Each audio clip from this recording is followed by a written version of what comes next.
Hey guys, it's Chris from eXp Educators. Oh, today is an awesome day at eXp. I am sitting here with none other than the CEO of eXp, Jason Gesing. Jason, welcome and thank you for your time today. Hey, Chris, so happy to be here. It's good to see you again. And I hope I'm going to see you next week. Am I going to see you next week in Vegas? If my wife will let. Okay. So we're still working on that part, but all right. We got childcare issues is the biggest problem we have right now. But, I understand. But with that said, tell us just a little bit about yourself. Your story's well publicized, but just give our friends a little background. Sure. And before I do that, if it's all right, I just want to congratulate you. I want to congratulate all of our agents. I want to congratulate our staff. Today it turns out actually is we announced earnings today. We had our earnings call. Some high points for any of our agents watching or anybody in the industry watching and just sort of wanting to understand or get some sense of what the growth has been like. So we're looking at third quarter of 2021 in relation to third quarter of 2020. Yes. We realized revenue of 1.1 billion, which is an increase of about 97% over a year ago. Our gross profit is up 70% to 79.5 million. Net income is up 60% to 23.8 million. Adjusted EBITDA increased 6% to 23.1. And we paid a cash dividend again for the second consecutive quarter of 4 cents per share. And all of this, this type of financial performance is only made possible by our agents and our brokers and our staff. And so I just want to recognize them and everything they've done to make it possible, and yourself included. So it is a big day here at eXp. Very good day.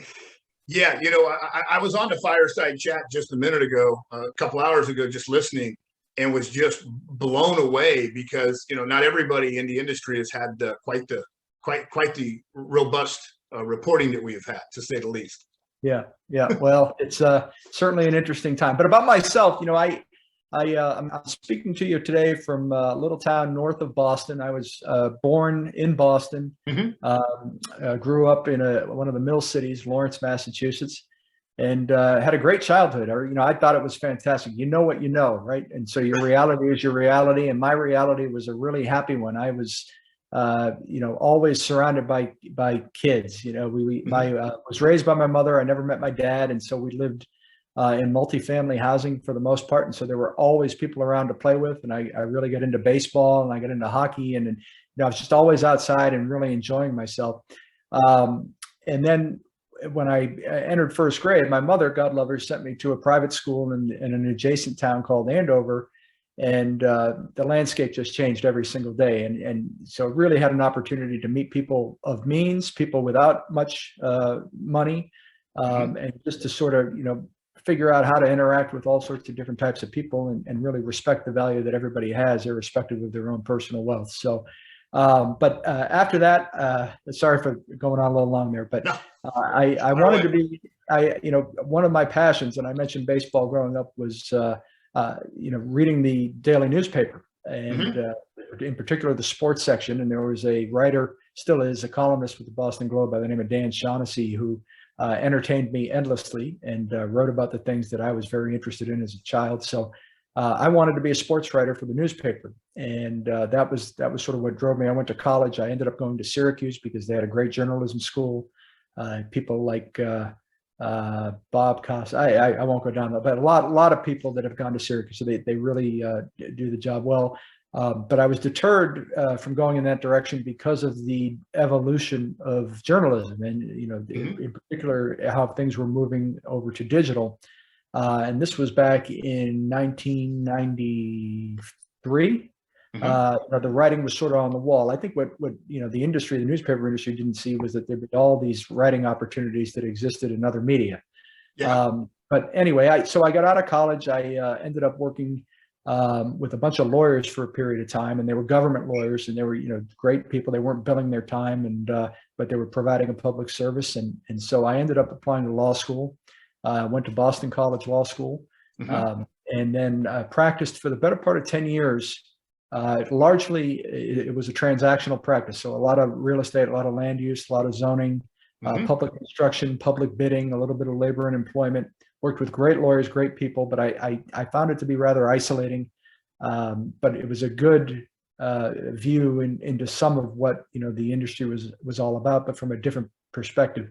But I was admitted to the bar in Massachusetts in 2002. That same year, I applied for and received my managing broker credential because I always loved real estate. I had really good friends growing up. Some of my best friends were in the development business. Their parents were, so I got to see a lot of that. And it was always something that was of great interest to me. So in 2002, when I received my license, I was doing business for friends and family as it would arise. I wasn't going out really and prospecting or anything like that because I still had my law practice.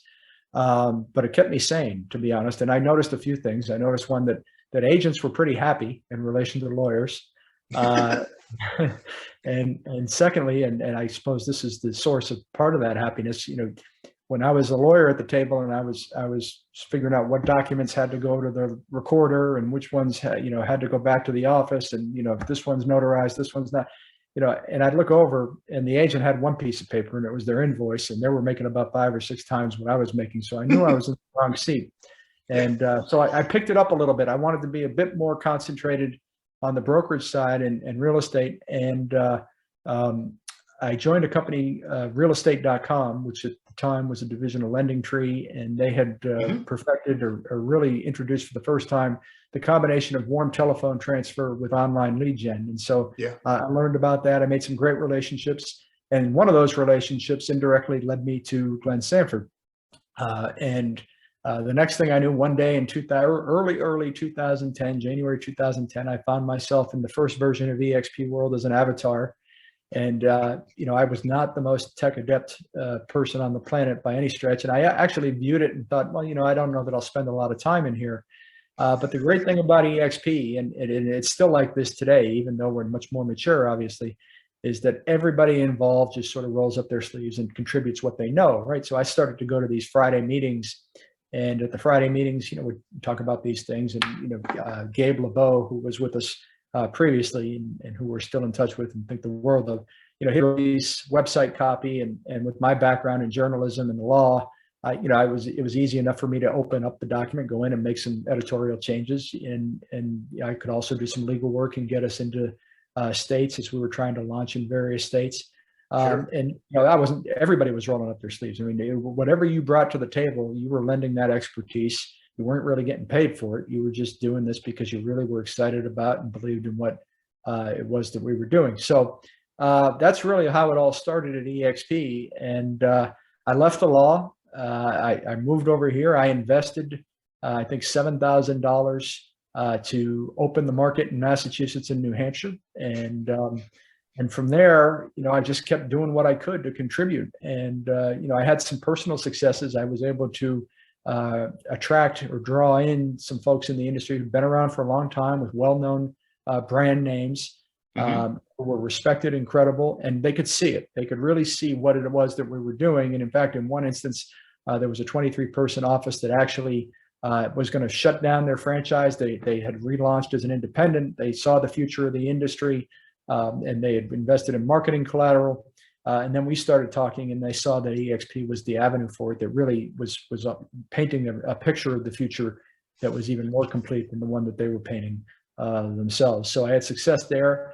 And eventually I kept launching us into these new states. And one day Glenn came to me and said, well, why don't we, we didn't have a lot of money as a company. I didn't have a lot of money as an individual. I think one of your questions is going to be, has it changed me? And it's really amazing to think just all that's happened to me in the last 12 years and to my family.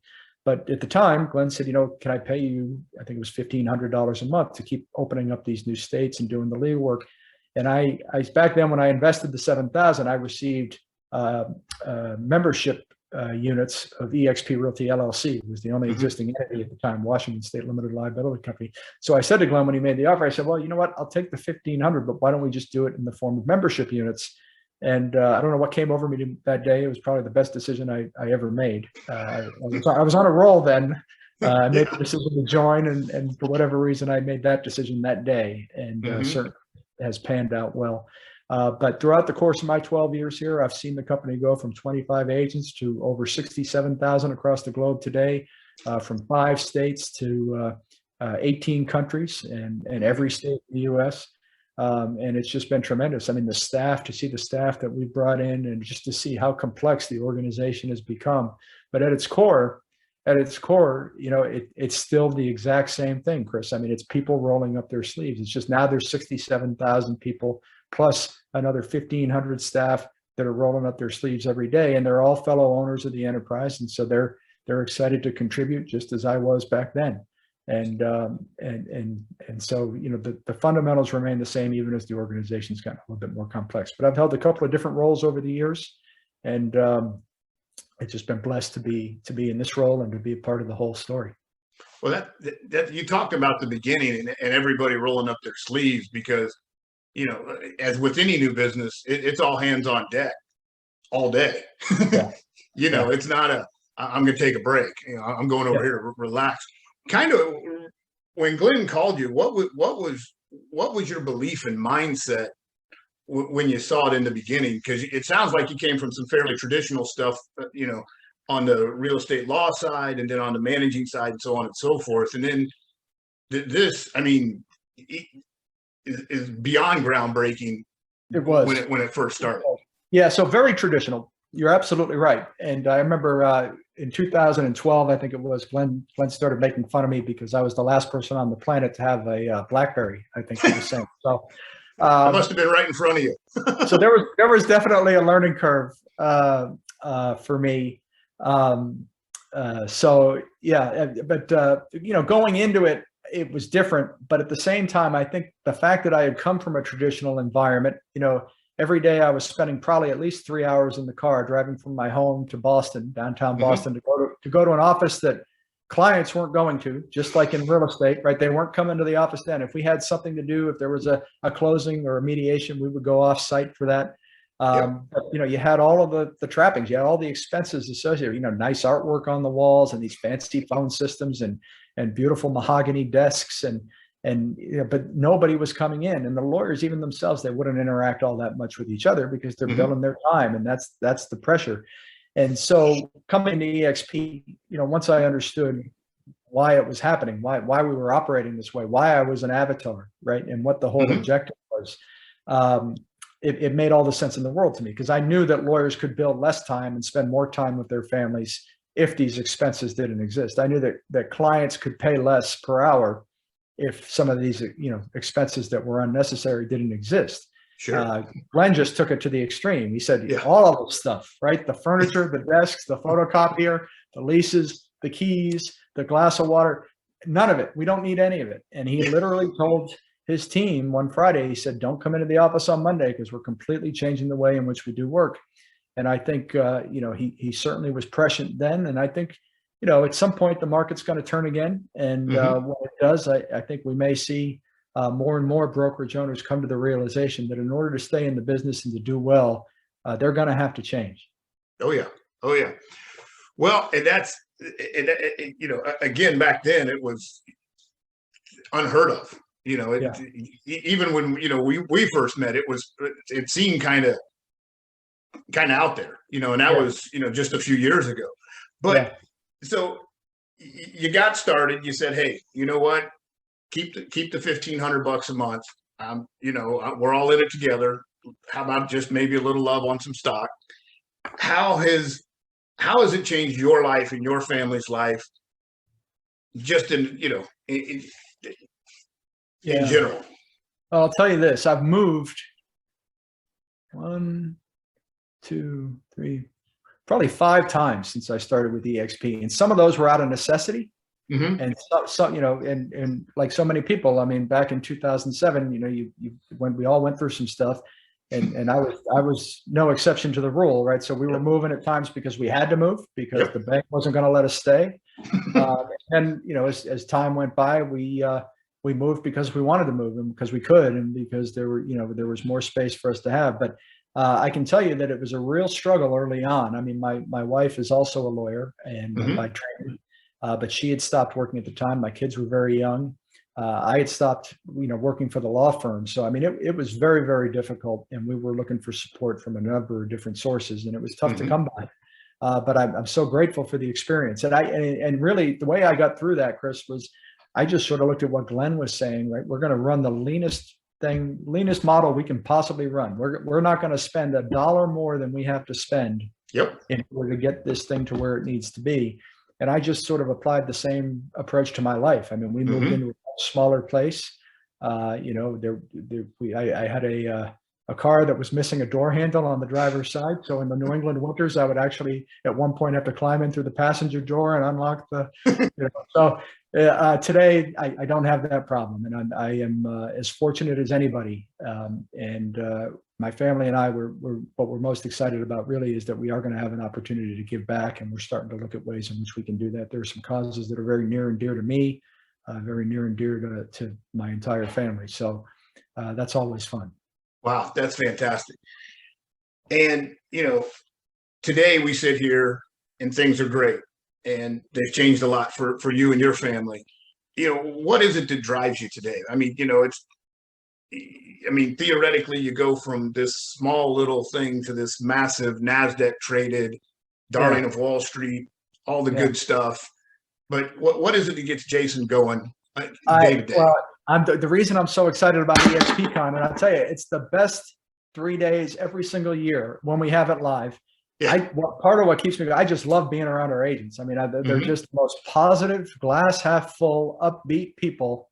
And they have to be. I mean, you know this. I mean, you got to be positive in order to sort of make it through a profession and a business where, you know, 90% of your time is uncompensated, right? Yeah. And so, but I love seeing our agents.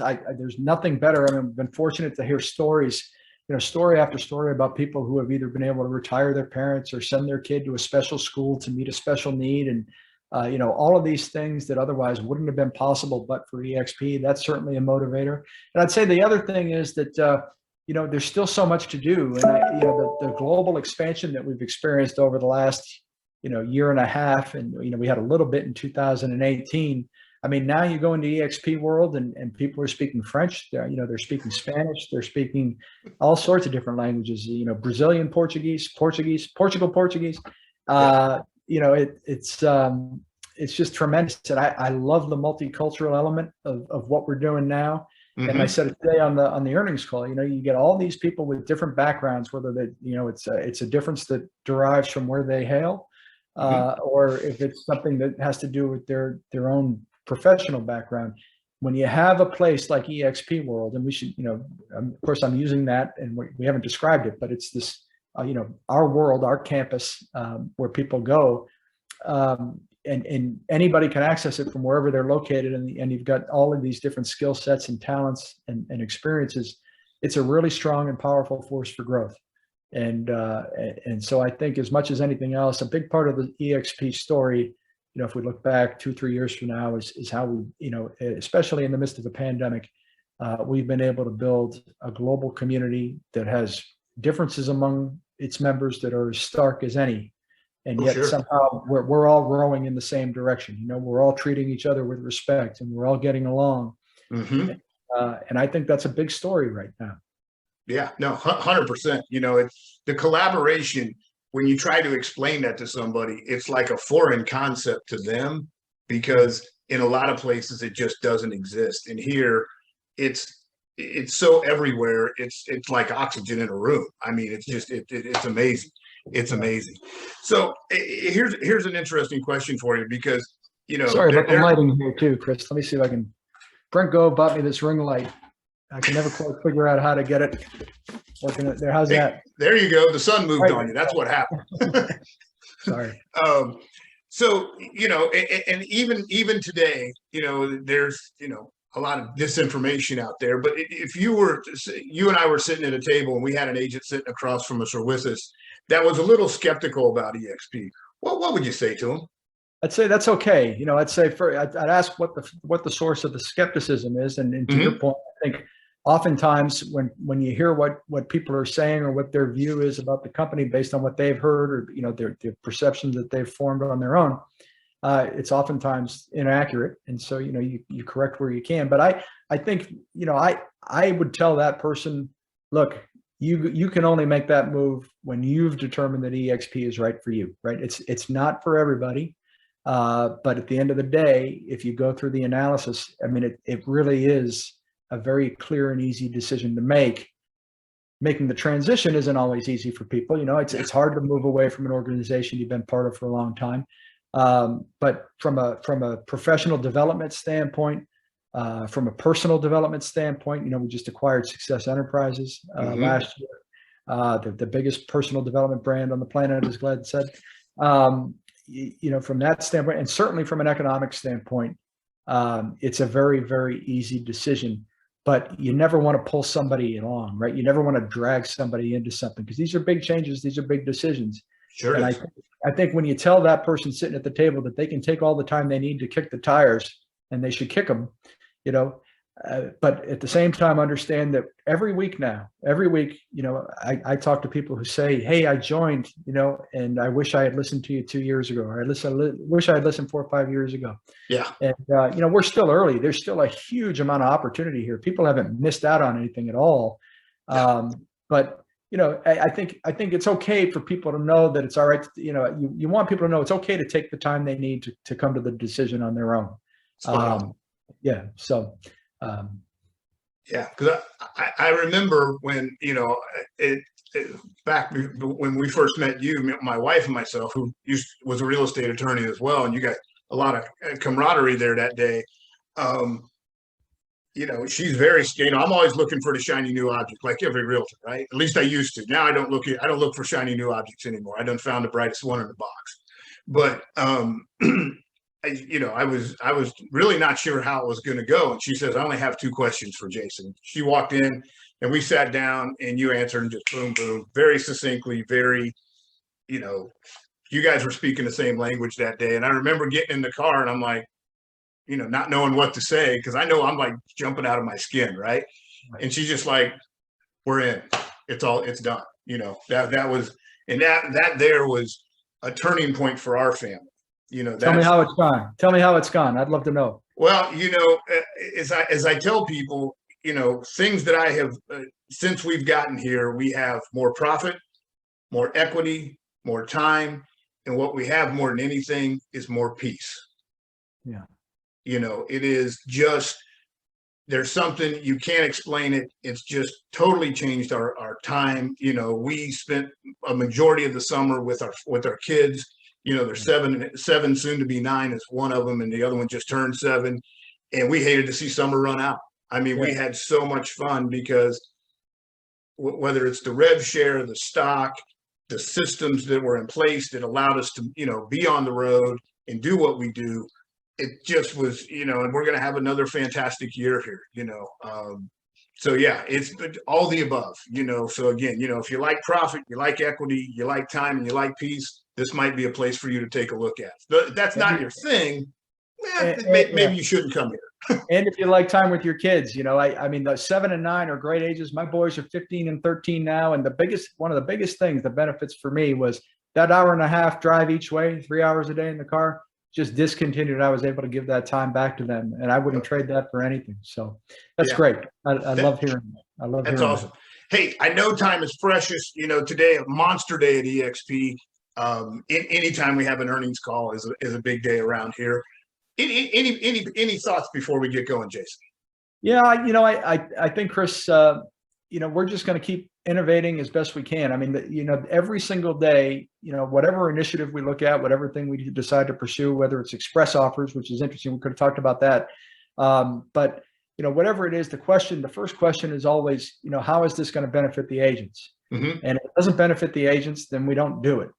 And so I just, whether, for your peace of mind, whether for other agents that are with eXp on the call, or for those looking at it, just know that. I mean, we will continue always to try and add value to what it is that we offer to the agents.